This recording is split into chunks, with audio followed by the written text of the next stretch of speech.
بسم الله الرحمن الرحيم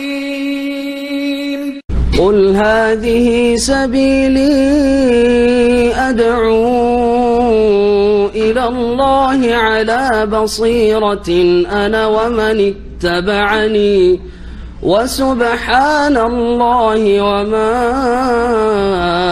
أنا من المشركين. إن الحمد لله نحمده ونستعينه ونستغفره ونعوذ بالله من شرور أنفسنا ومن سيئات أعمالنا من يهده الله فلا مضل له ومن يضلل فلا هادي له وأشهد أن لا إله إلا الله وحده لا شريك له وأشهد أن محمدا عبده ورسوله صلى الله تعالى عليه وعلى آله وصحبه وسلم تسليما كثيرا أما بعد। সম্মানিত শ্রোতা ও দর্শক মণ্ডলী, আল্লাহ রাব্বুল আলামিনের যাবতীয় প্রশংসা, যে মহান আল্লাহ রাব্বুল আলামিনের সুন্দর সুন্দর নাম রয়েছে, যেই নামগুলি প্রতিটি মানুষের জন্য অত্যন্ত বরকতময়, বরকতপূর্ণ। আল্লাহ রাব্বুল আলামিনের জাত, আল্লাহ রাব্বুল আলামিনের সিফাত, সত্তা, গুণাবলী সবকিছুই বরকতময়। তাবারাকাল্লাযী বিয়াদিহিল মুলক। অসংখ্য সালাত ও সালাম নাযিল হোক আমাদের প্রিয় নবী, শেষ নবী মুহাম্মদুর রাসূলুল্লাহ সাল্লাল্লাহু আলাইহি ওয়াসাল্লামের প্রতি, যার মাধ্যমে আমরা রব্বুল আলামিনের সুন্দর সুন্দর নাম জানতে পেরেছি, সেটা কোরআনে কারীম থেকে হোক অথবা রাসূলুল্লাহ সাল্লাল্লাহু আলাইহি ওয়াসাল্লামের সুন্নাহ হাদিস থেকে হোক। আমাদের ধারাবাহিক আলোচনা নাজাত প্রাপ্ত দলের আকীদার পর্ব নম্বর আজকে 26। আজ 21শে রবিউল সানি 1442 হিজরি মোতাবেক 6 ডিসেম্বর 2020। বিষয়বস্তু হচ্ছে আল্লাহ রাব্বুল আলামিনের আসমায়ে হুসনা, অর্থাৎ সুন্দর সুন্দর যে নামগুলি রয়েছে সেগুলির প্রকরণ। আল্লাহ রাব্বুল আলামিনের উপর সেগুলির প্রয়োগের ক্ষেত্রে বা আল্লাহ সম্পর্কে যখন ওই নামগুলি বলা হবে সেই দিকে লক্ষ্য রেখে বা সেটাকে কেন্দ্র করে বলছেন লেখক, কাম আকসামুল আসমাইল হুসনা মিন জিহাতি ইতলাকিহা আলাল্লাহি আযজা ওয়া জাল্লা। আল্লাহর আসমায়ে হুসনার কত প্রকার রয়েছে বা আল্লাহ আসমায়ে হুসনা কত প্রকারের রয়েছে, আল্লাহ রাব্বুল আলামিনের উপর সেগুলির প্রয়োগের দিক থেকে বা সেগুলির প্রয়োগকে কেন্দ্র করে আল্লাহ সম্পর্কে যখন এই নামগুলি বলা হবে তখন সেগুলির প্রকরণ রয়েছে। বলছেন যে মিনহা মা ইউতলাকু আলাল্লাহি মুফরাদান, তার কিছু আছে যেগুলি আল্লাহ রাব্বুল আলামিনের উপর মুফরাদ, মানে একটি শব্দ আল্লাহর উপর সেটির প্রয়োগ হয়ে থাকে, একটি শব্দ, একটি কালেমা, এটাকে মুফরাদ বলা হয়েছে। এর বিপরীত শুধু একটি শব্দ না, অন্য কোন শব্দের সাহায্য নিয়ে বা সাথে আল্লাহর উপর প্রয়োগ হয়ে থাকে। দুই ভাবে প্রয়োগ হয়ে থাকে। কিছু কিছু আল্লাহর নাম রয়েছে আসমায়ে হুসনা ইউতলাকু আলাল্লাহ, যেগুলির আল্লাহর উপর প্রয়োগ হয়ে থাকে মুফরাদান, মুফরাদ অর্থাৎ শুধু সেই শব্দটি। যেমন রহমান, আল্লাহকে রহমান বলা হয়, রাহিম, আল্লাহকে রাহিম বলা হয়, আল্লাহকে আল গফুর বলা হয়, এইরকম। আও মা গায়রিহি, অথবা অন্যের সাথে, অন্য কোনো বাক্যের সাথে বা শব্দের সাথে মিলিত হয়ে, মুরাক্কাব। কখন কোনটা হবে বলছেন, যখন তাতে পূর্ণতার গুণ শামিল থাকবে। মা তাদাম্মানা সিফাতাল কামাল বিআইয়ি ইতলাক, যেই প্রয়োগে আল্লাহ রাব্বুল আলামিনের পূর্ণতার গুণ শামিল থাকে।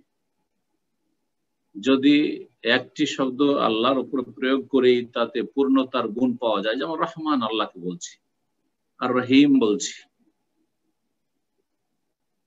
আল ওয়াদুদ, আল হালিম, আস সাবুর, এই একটা শব্দেই গুণের পূর্ণতা পাওয়া যাচ্ছে। সুতরাং শুধু একটি শব্দের প্রয়োগ আল্লাহর উপর চলবে। কিন্তু কোন কোন ক্ষেত্রে একটি শব্দ শুধু যদি বলা যায় আল্লাহ রাব্বুল আলামিন সম্পর্কে, তাহলে সেটাতে পূর্ণতা আসবে না গুণের, বরং তাতে ত্রুটির দিক দেখা দিবে। তখন সেটা অন্য একটা শব্দের সাথে সম্পৃক্ত করে কোরআন এবং সুন্নাহয় ব্যবহার করা হয়েছে। কথাগুলি খুব সূক্ষ্ম। তাওহীদুল আসমা ওয়াস সিফাতের ধারাবাহিক আলোচনা আমাদের গত 2-3 সপ্তাহ থেকে চলছে। তাওহীদুল আসমা ওয়াস সিফাত, আল্লাহ রাব্বুল আলামিনের নাম এবং গুণাবলীর ক্ষেত্রে তাওহীদ। উদাহরণ দিয়ে আরো স্পষ্ট হবে, যেমন আল হাইয়্যু, আল কাইয়্যুম, আল আহাদ, আস সামাদ। আল্লাহ রাব্বুল আলামিনকে আল হাই একটি শব্দই আল্লাহর প্রয়োগ হয়ে থাকে, যিনি চিরঞ্জীব। আল কাইয়্যুম, যিনি সবকিছুকেই ধারণ করে রয়েছেন, সবকিছুর ধারক এবং বাহক। আল আহাদ, যিনি একক, আল্লাহকে আল আহাদ বলা হয়। আস-সামাদ, যিনি অমুখাপেক্ষী আর সবকিছুই তার মুখাপেক্ষী। আল্লাহুস সামাদ একটি শব্দ, আল্লাহর উপর এর প্রয়োগ হচ্ছে। এগুলি আল্লাহর মুফরাদ নাম। ওয়ানাহবা যালিকা, এইরকমই যেমন আরো কিছু উদাহরণ একটু আগে বললাম। ওয়ামিনহা মা লা ইউতলাকু আলাল্লাহ ইল্লা মা মুকাবিলিহি, আর কিছু কিছু আল্লাহর আসমায়ে হুসনা রয়েছে, সুন্দর সুন্দর নাম রয়েছে, যেগুলি আল্লাহর উপরে প্রয়োগ হবে তার বিপরীতের সাথে মিলে, তার কাবিল, তার সাথে আরেকটা শব্দের সাথে মিলিত হয়ে। ওয়াহুয়া মা ইযা উফরিদা আও হামা নাকসান, এটা কখন হবে? তখনই হবে যখন সেই একটি শব্দকে আল্লাহর উপরে যদি ব্যবহার করা হয় বা প্রয়োগ করা হয়, তাহলে সেখানে ত্রুটির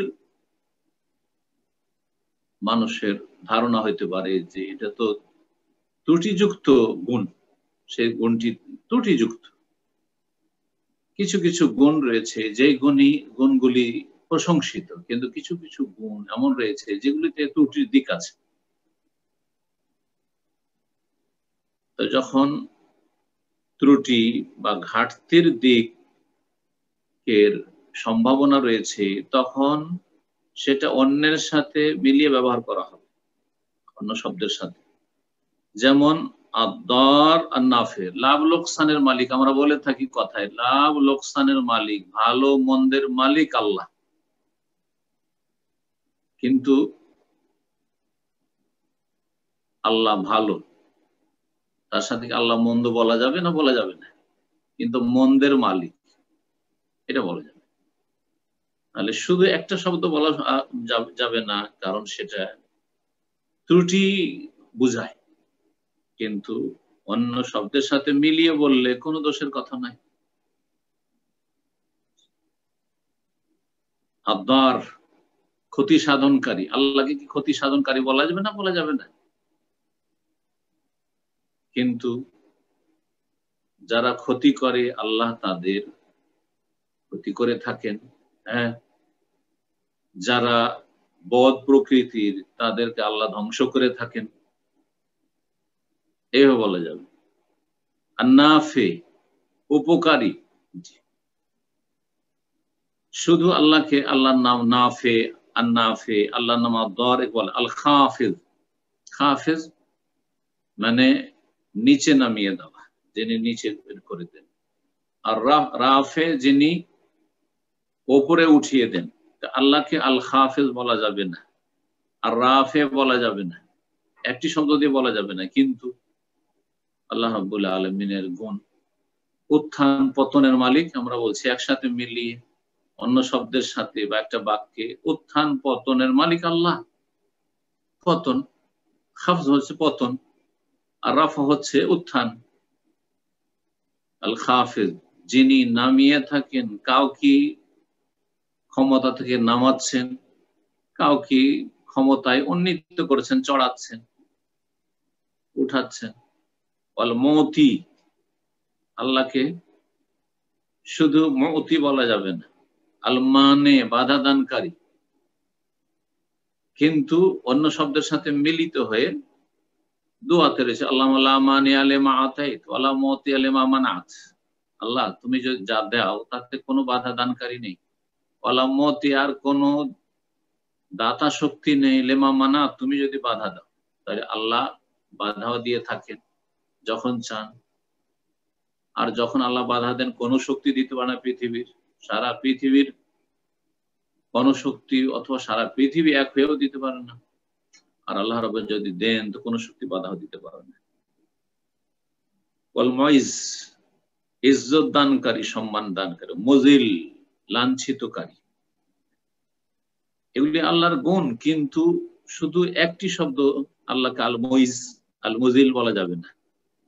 কোরআনে কারীম রয়েছে অত ইজ্জু মান তাশা ওয়া তুযিল্লু মান তাশা, আল্লাহ তুমি যাকে চাও তুমি সম্মান দিয়ে থাকো, ইজ্জত দিয়ে থাকো। ওয়া তুযিল্লু মান তাশা, আর যাকে চাও তুমি লাঞ্ছিত করে থাকো।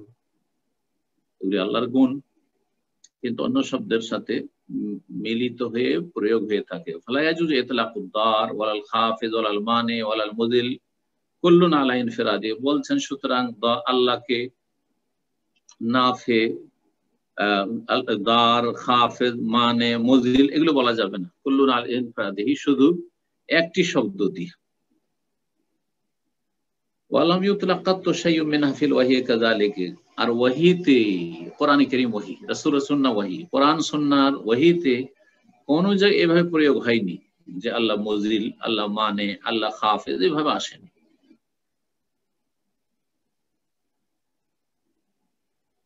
লা ফিল কিতাব ওয়ালা ফিস সুন্নাহ, না কোরআনে কারীম এসেছে না সুন্নাহ হাদিসে এসেছে। ওয়া মিন যালিকা ইসমুহু তাআলা আল মুনতাকিম, এই রকমই আল্লাহর একটি নাম হচ্ছে আল মুনতাকিম।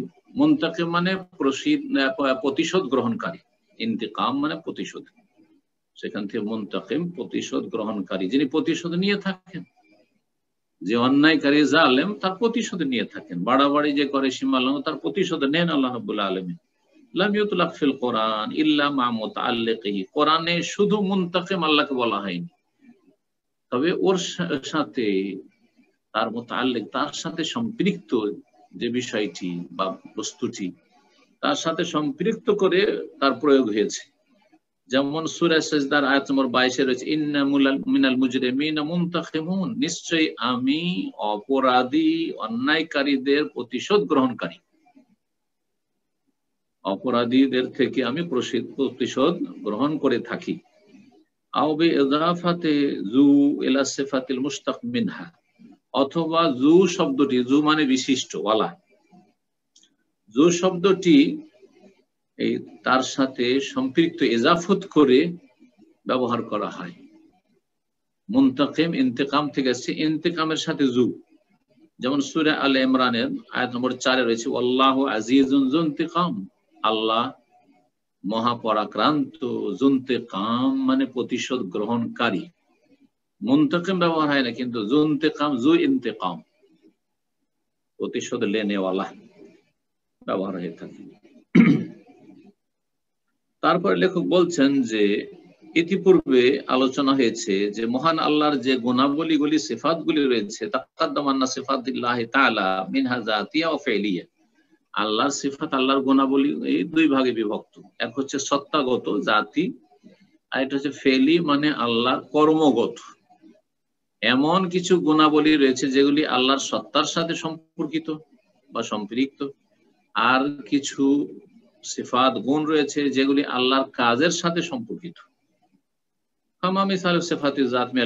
কোরআনে কারীম থেকে আল্লাহর সত্তাগত সিফাতের দৃষ্টান্ত কি রয়েছে, কিছু আমাদের বলবেন কি বা বুঝাবেন কি? বেশ কিছু এখানে আল্লাহর সত্তাগত সিফাত বা সত্তাগত গুণ বর্ণনা করেছেন, যে গুণগুলি সম্পর্ক আল্লাহর জাতের সাথে, আল্লাহর সত্তার সাথে। মিসলু কাউলিহি তাআলা, যেমন মহান আল্লাহর বাণী সূরা মায়েদার আয়াত নম্বর 64 রয়েছে বালিয়াদাহু মাবসুতাতান, বরং আল্লাহর দুই হাত প্রশস্ত, উন্মুক্ত। ইয়াদাহু আল্লাহর হাত, আল্লাহর হাত আল্লাহর গুণ, সত্তাগত গুণ এটি। আল্লাহর সত্তার একটি গুণ হচ্ছে আল্লাহর হাত আছে। আল্লাহর হাত আল্লাহর মতো, কেউ যদি আল্লাহর হাতকে অস্বীকার করে সে গোমরা, পথভ্রষ্ট।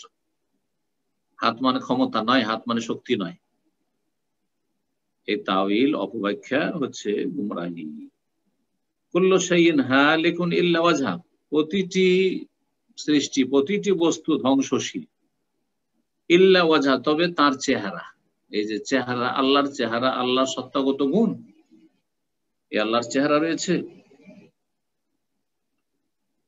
তাহলে আল্লাহর হাত প্রমাণিত হলো। আর দুই হাত প্রমাণিত হলো, ইয়াদাহু দ্বিবচন, আর সূরা কাসাসের আয়াত নম্বর 88 তে রয়েছে আল্লাহর চেহারার কথা। এইরকম আল্লাহর চেহারার কথা রয়েছে সূরা রহমানের আয়াত নম্বর 27-এ, ওয়ায়াবকা ওয়াজহু রাব্বিকা যুল জালাল ওয়াল ইকরাম কুল্লু মান আলাইহা ফান। ভূপৃষ্ঠে যা কিছু রয়েছে সব কিছুই ধ্বংসশীল, ফানা হয়ে যাবে, ধ্বংস হয়ে যাবে।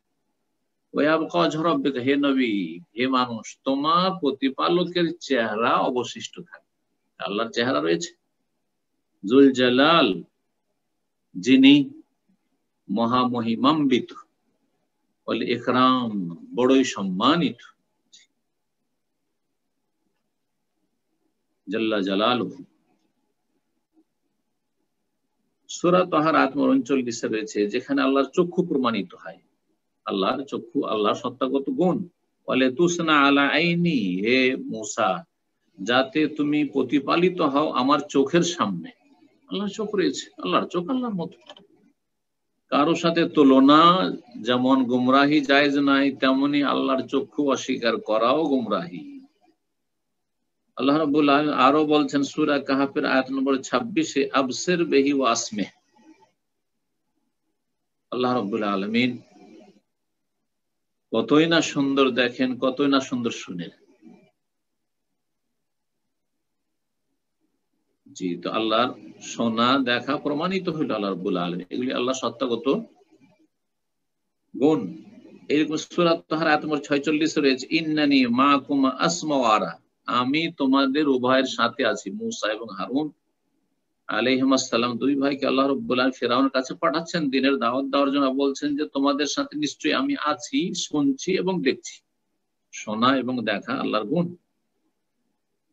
সূরা তাহার আয়াত নম্বর 110-এ আল্লাহ বলছেন, ইয়ালামু মা বাইনা আইদিহিম ওয়া মা খালফাহুম, মানব জগতের সামনে পিছনে যা কিছু রয়েছে সব আল্লাহ জানছেন। ওয়ালা ইউহিতুনা বিহি ইলমা, এবং আল্লাহর সৃষ্টি, মানুষ বা অন্যান্য সৃষ্টি আল্লাহকে জ্ঞান দ্বারা পরিবেষ্টন করতে পারে না। তো এ হচ্ছে আল্লাহ রাব্বুল আলামিনের গুণ, ইলমুল্লাহ, আল্লাহর জ্ঞান।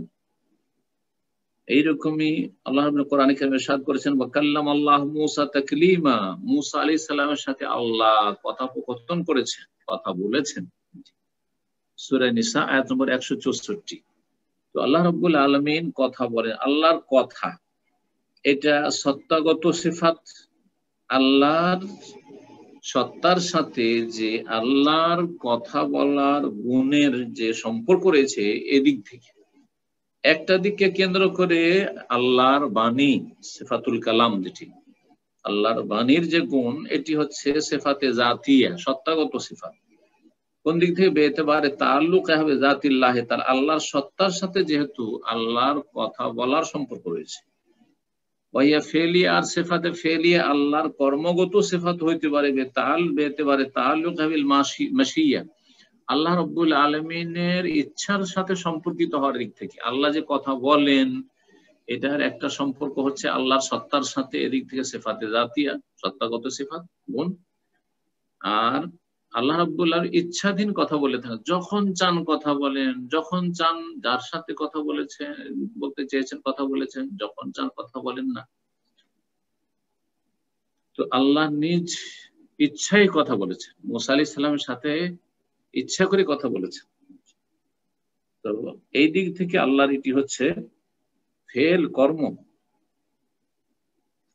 এবং আল্লাহ রাব্বুল আলামিন কথা বলার এই গুণটি আল্লাহর সাথে সর্বদাই রয়েছে, তার কোনো আদি অন্ত নেই।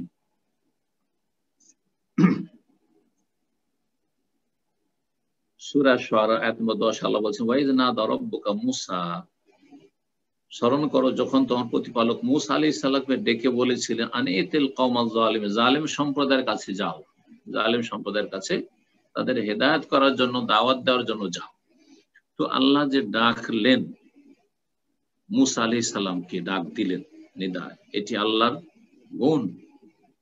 এইরকমই সূরা আরাফের আয়াত নম্বর 22 রয়েছে, ওয়া নাদাহুমা রাব্বুহুমা, আদম এবং হাওয়া আলাইহিস সালাম, আমাদের প্রথম পিতা মাতা, উভয়কে আল্লাহ ডাকলেন যখন তারা আল্লাহর বিরুদ্ধাচরণ করলো ভুলে গিয়ে, আর তারপরে জান্নাত থেকে বের করে দেওয়া হলো। তাদেরকে আল্লাহ ডেকে বললেন যে আলাম আনহাকুম আনতিলকুমা শাজারা, তোমাদেরকে কি এই গাছ থেকে বারণ করিনি? বলে যে ওয়ালা তাকরাবা হাজির সাজার, এই গাছের কাছে যেও না, সব খাও দাও, সব কিছু ভোগ করো, কিন্তু এই গাছের কাছে যাবে না, ফাতাকুনা মিনাল জালিম, না হলে তোমরা জালেম হয়ে পড়বে। তো এখানেও ডাকার কথা রয়েছে। সূরা কাসাস আয়াত 65 তো রয়েছে, ওয়ায়ামা ইউনাদিহিম, সেই কিয়ামতের দিবসকে স্মরণ করো যখন মানব জাতিকে আল্লাহ ডাক দেবেন, তাহলে কিয়ামতের মাঠে আল্লাহ ডাকবেন। ফায়াকুলু, অতঃপর বলবেন, মাযা আজাবতুমুল মুরসালিন, রাসূলগণকে তোমরা কি জবাব দিয়েছিলে, রাসূলগণের ডাকে কি সাড়া দিয়েছিলে, হ্যাঁ না না, ইতিবাচক না নেতিবাচক।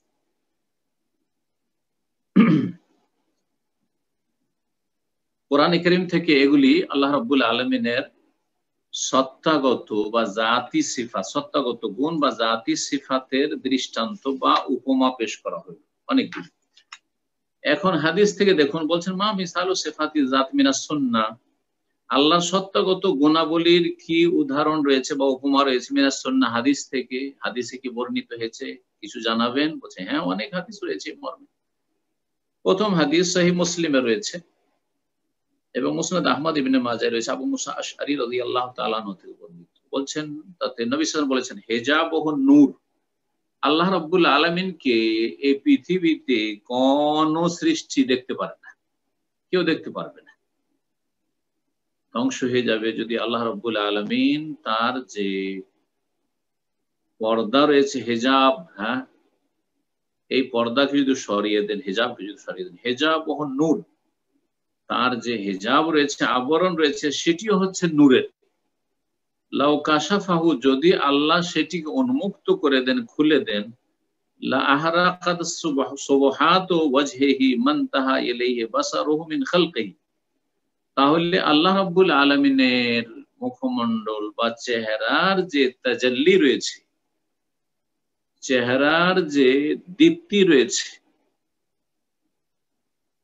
তা জ্বালিয়ে দেবে, জ্বালিয়ে ছারখার করে দেবে, মান তাহা ইলাইহি বাসারুহু মিন খালকিহি, তার সৃষ্টি যতদূর পর্যন্ত আল্লাহর দৃষ্টি যায়, আর আল্লাহর দৃষ্টি সবকিছু পর্যন্ত যায়, আল্লাহর দৃষ্টির অগোচরে বাইরে কোনো কিছু নেই। সুতরাং এখানে উদ্দেশ্য হচ্ছে যে সারা পৃথিবী ধ্বংস হয়ে যাবে যদি আল্লাহ রাব্বুল আলামিনের হিজাব রয়েছে, এই আড় রয়েছে, এই আড়টিকে যদি সরিয়ে দেওয়া হয়, পর্দা সরিয়ে দেওয়া হয়, তাহলে পৃথিবীর সমস্ত কিছু ধ্বংস হয়ে যাবে, জ্বলে খাক হয়ে যাবে।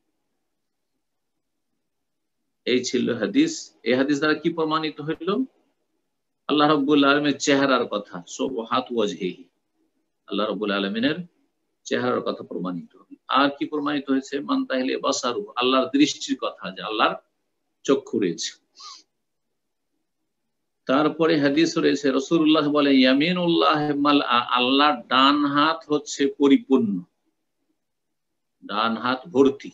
আল্লাহ ডান হাতের, হাত তো আছে কিন্তু ডান হাতের কথা হাদিসে এসেছে, লা তাগীদুহা নাফাকাতু নাফাকা সাহাউল লাইল ওয়ান নাহার, প্রতিদিন আল্লাহ যে খরচ করছেন সারা পৃথিবীর সমস্ত সৃষ্টির ওপর, যে আল্লাহ তাদেরকে রিজিক দিচ্ছেন, তা তাতে কমতি করতে পারেন না, ঘটাতে পারে না, তাতে শেষ হওয়ার নয়। সাহাউল লাইল ওয়ান নাহার, রাত দিন তিনি, রাত দিনের দান, সর্বদা তিনি দানশীল, সব সময় তিনি দিতেই আছেন। আরায়তুম, আচ্ছা বলো তো, মা আনফাকা মুনযু খালাকাস সামাওয়াতি ওয়াল আরদ, আকাশ সমূহ এবং জমিন সৃষ্টি এর সূচনা থেকে যা কিছু আল্লাহ খরচ করেছেন, ফাইন্নাহু লাম ইয়াগাদ মা ফি ইয়ামিনিহি, তার ডান হাতে যা কিছু রয়েছে তাতে কোনো কমতি করেনি, কোনো কিছু আল্লাহর কমে গেছে। ওয়া আরশু আলাল মা, এবং আল্লাহর আরশ পানির উপর রয়েছে। ওয়া বিয়াদিহিল উখরা আল ফাইদু আবিল কবদু ইয়ারফা ওয়া ইয়াখফিদু, আর আল্লাহর অন্য হাতে রয়েছে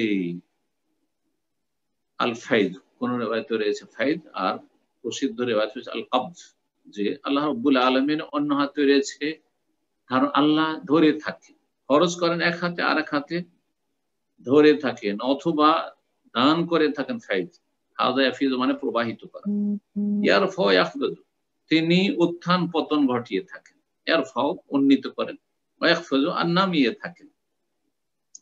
এই হাদিস সহিহ বুখারী মুসলিমে রয়েছে, মুসনাদ আহমেদে রয়েছে।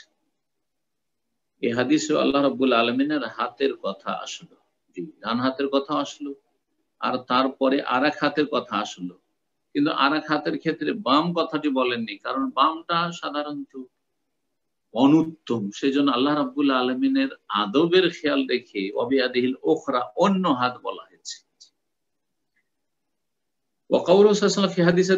দাজ্জালের হাদিসে নবী সাল্লাল্লাহু আলাইহি সাল্লামের দাজ্জাল সম্পর্কিত যে হাদিস তাতে রয়েছে, রাসূলুল্লাহ বলেন, ইন্নাল্লাহ লা ইয়াখফা আলাইকুম, আল্লাহ তোমাদের উপর অস্পষ্ট নন, অস্পষ্ট থাকবেন।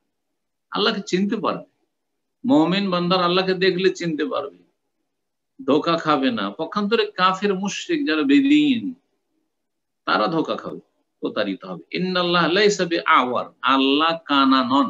আওয়ার যার এক চোখে দৃষ্টি শক্তি নেই। দাজ্জাল হচ্ছে কানা, এক চোখে দেখবে আর এক চোখে দেখবে না। আর আল্লাহ রাব্বুল আলামিন তিনি কানা নন। ওয়া আশারা বিয়াদিহি ইলা আইনিহি, নবী সাল্লাল্লাহু আলাইহি ওয়াসাল্লাম নিজ হাত দ্বারা চক্ষুর দিকে ইঙ্গিত করলেন, তাহলে আল্লাহ রাব্বুলের চক্ষু রয়েছে। ইস্তিখারার হাদিসে রয়েছে আল্লাহর গুণ সম্পর্কে, আল্লাহুম্মা ইন্নী আস্তাখিরুকা বিইলমিকা, হে আল্লাহ তোমার কাছে কল্যাণ কামনা করছি তোমার ইলমের ওসিলায়। আল্লাহর একটি গুণ হচ্ছে ইলম, আল্লাহর জ্ঞান, অসীম জ্ঞান। ওয়াস্তাকদিরুকা বিকুদরাতিকা, এবং তোমার ক্ষমতা কুদরতের মাধ্যমে ওসিলায় তোমার কাছে ক্ষমতা তলব করছি। ওয়া আসআলুকা মিন ফাদলিকাল আযীম, এবং তোমার কাছে তোমার মহা অনুগ্রহ যাচ্ছা করছি। ফাইন্নাকা তাকদিরু, তুমি সক্ষম, ওয়ালা আকদিরু, আমি সক্ষম নই বা আমি অক্ষম।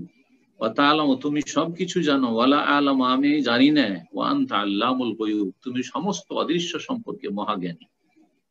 এই হাদিস হচ্ছে ইস্তিখারার হাদিস, যে হাদিস তার আগে দাজ্জালের হাদিসটি 3 নম্বর হাদিস ছিল, যে হাদিসটি ইবনে ওমর রাদিয়াল্লাহু তাআলা আনহু, বুখারী মুসলিম মুসনাদ আহমদে রয়েছে। আর তাতে আল্লাহ রাব্বুল আলামিনের চক্ষুর কথা রয়েছে। আর তারপরে যে হাদিসটি আপনার ইস্তিখারা, সেটি সহিহ বুখারী প্রসিদ্ধ হাদিস। তারপরে তিরমিজিতে রয়েছে, মুসনাদ আহমদে রয়েছে। তারপর রাসূলুল্লাহ সাল্লাল্লাহু আলাইহি সাল্লামের এই হাদিস, ইস্তিখারার হাদিসে আল্লাহ রাব্বুল আলামিনের ক্ষমতা, কুদরত, আল্লাহ রাব্বুল ইলম, আল্লাহ রাব্বুল অনুগ্রহ, এইসবের গুণগুলি আমরা জানতে পারলাম। আল্লাহ রাব্বুল আলামিনের সিফাত হচ্ছে আরেকটি হাদিসে যে তিনি শোনেন, তিনি দেখেন, তারপরে তিনি অনুপস্থিত নন, মানে সবকিছু তার সামনে। ইন্নাকুম লা তাদউনা আসাম্মা ওয়ালা গায়বা, তোমরা কোনো বধির এবং অনুপস্থিতকে ডাকো না।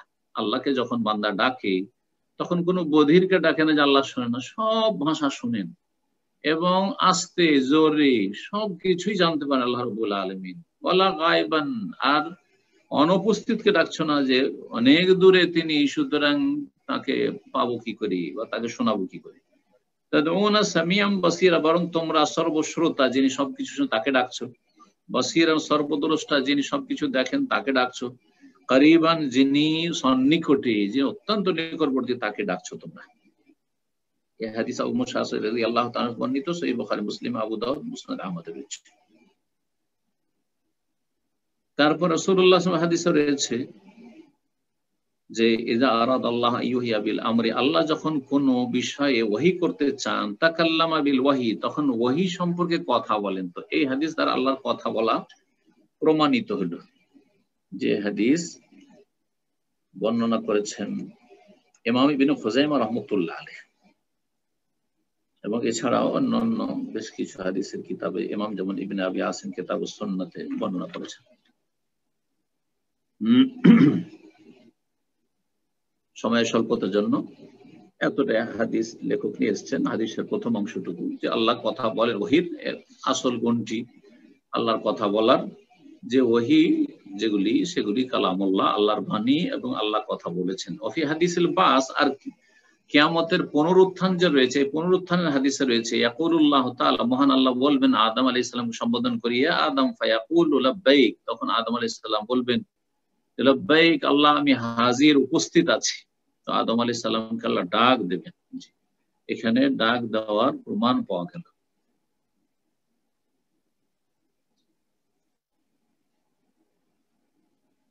এই হাদিসও ইমাম ইবনে খুজাইমা রাহমাতুল্লাহ আলাইহি তার কিতাবুত তাওহীদ নিয়ে এসেছেন। এইরকমই ওয়াহাদিসু কালামিল্লাহ লিইবাদি ফিল মাওকিফ, হাসরের মাঠে বিচার দিবসে আল্লাহ রাব্বুল আলামিন কথা বলবেন তার বান্দাদের সাথে, প্রত্যেকের সাথে কথা বলবেন। এই বেশ কিছু হাদিস রয়েছে, তার মধ্যে একটি হাদিস, মা মিনকুম মিন আহাদিন ইল্লা সায়ুকাল্লিমুহু রাব্বুহু, তোমাদের মধ্যে এমন কোন ব্যক্তি নেই যার সাথে আল্লাহ কথা বলবেন না, সবার সাথে আল্লাহ একা একা কথা বলবেন। দেখে দেখি সুবহানাল্লাহ, কল্পনার বাইরে এত মানুষ, সবার সাথে আল্লাহ কথা বললে হিসাব নেবেন। ওয়ালাইসা বাইনাহু ওয়া বাইনাহু তুরজুমান, কোন দোভাষী থাকবে না, এমন নয় যে সেখানে দোভাষী অনুবাদক লাগবে ভাষা বোঝাবার জন্য। সরাসরি আপনাকে আমাকে সবাইকে আল্লাহর সাথে কথা বলতে হবে। আল্লাহ রাব্বুল আলামিন সেই দিনের হিসাব যেন সহজ করে দেন, আর বিনা আযাবে আল্লাহ আমাদেরকে, বিনা হিসাবে আল্লাহ যেন আমাদেরকে জান্নাত দান করেন। ওয়া কালামু লি আহলিল জান্নাহ, এরকম আল্লাহ যে কথা বলবেন জান্নাতীদের সাথে, ইয়া আহলাল জান্নাতি খুলুদুন ফালা মাউত, জান্নাতীদের সাথে কথা বলবেন। বিভিন্ন কথা বিষয়গুলি হাদিসে বর্ণিত হয়েছে। ওয়া গায়রা যালিকা মা লা ইউসা, এছাড়া অনেক আল্লাহর গুণের সাথে সম্পর্কিত বা সিফাতের সাথে সম্পর্কিত হাদিস রয়েছে যেগুলো অগণিত, মা লা ইউহসা, অগণিত। এখানে আজকের আলোচনা শেষ করছি। আল্লাহ রাব্বুল আলামিন যেন আমাদেরকে সঠিক দিন, সঠিক উৎস থেকে, কোরআন সুন্নাহ থেকে, ওহী থেকে জানার এবং শিখার তৌফিক দান করেন, এবং সেই অনুযায়ী আমাদেরকে বিশ্বাস রাখার তৌফিক দান করেন, সে অনুযায়ী আমল করার তৌফিক দান করেন, এবং সেই দিকে আমাদেরকে মানব জাতিকে দাওয়াত দেওয়ার তৌফিক দান করেন। আমাদেরকে আল্লাহ রাব্বুল সমস্ত ফিতনা থেকে, বালা মুসিবত থেকে যেন হেফাজতে রাখেন। ওয়া সাল্লাল্লাহু ওয়া সাল্লাম আলা নবিয়িনা মুহাম্মদ ওয়া আলা আলিহি ওয়া সাহবিহি আজমাইন। জাযাকাল্লাহু খাইরান শেখ। সম্মানিত দ্বীনী ভাই বোনেরা, এখনই আমাদের প্রশ্ন পর্ব শুরু হচ্ছে ইনশাআল্লাহ।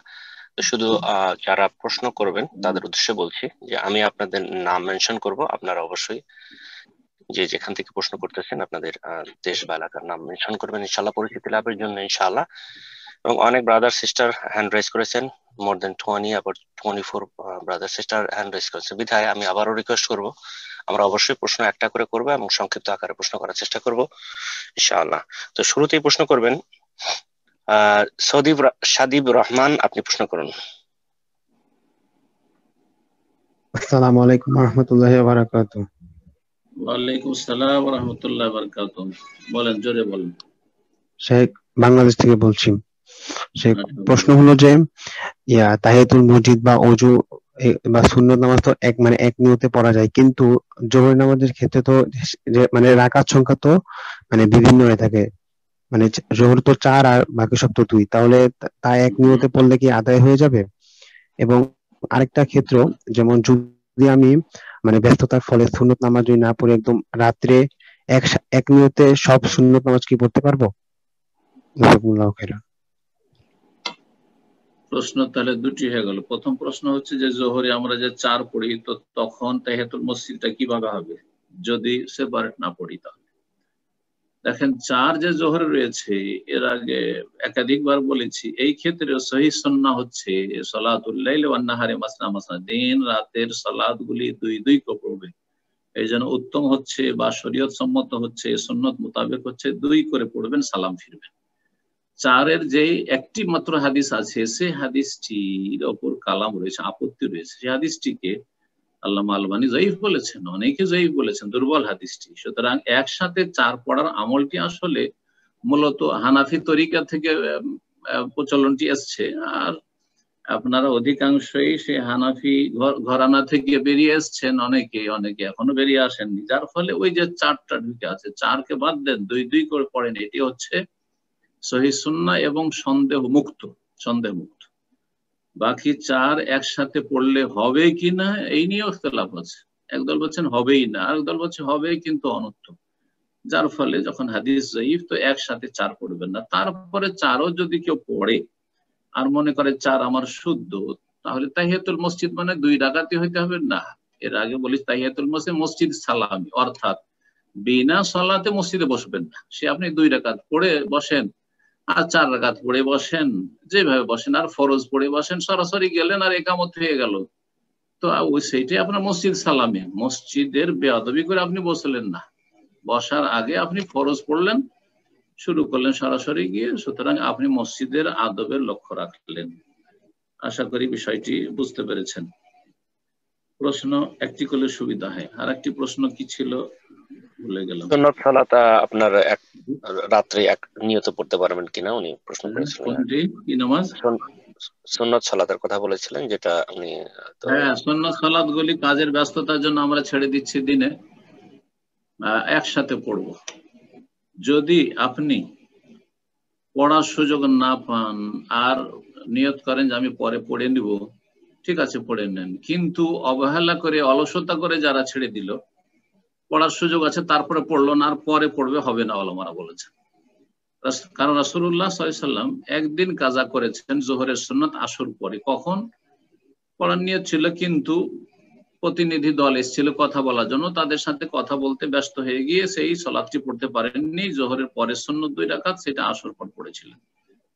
সুতরাং এইরকম যদি হয় যে কর্মব্যস্ততার কারণে, তাহলে পরে কাজা করবেন, না হলে এমনি ছেড়ে দিলেন আপনি অলসতা করে, অথবা পড়লেন না আপনি গুরুত্ব দিয়ে, পরে ভাবছেন যে চলো এখন কাজা করে নি, না, তাহলে কাজা হবে না, নেকিগুলোকে বঞ্চিত থাকি। জি, জাযাকাল্লাহ খাইরান। ইনশাআল্লাহ এই পর্যায়ে প্রশ্ন করবেন আব্দুল্লাহ আরব, আপনি প্রশ্ন করুন।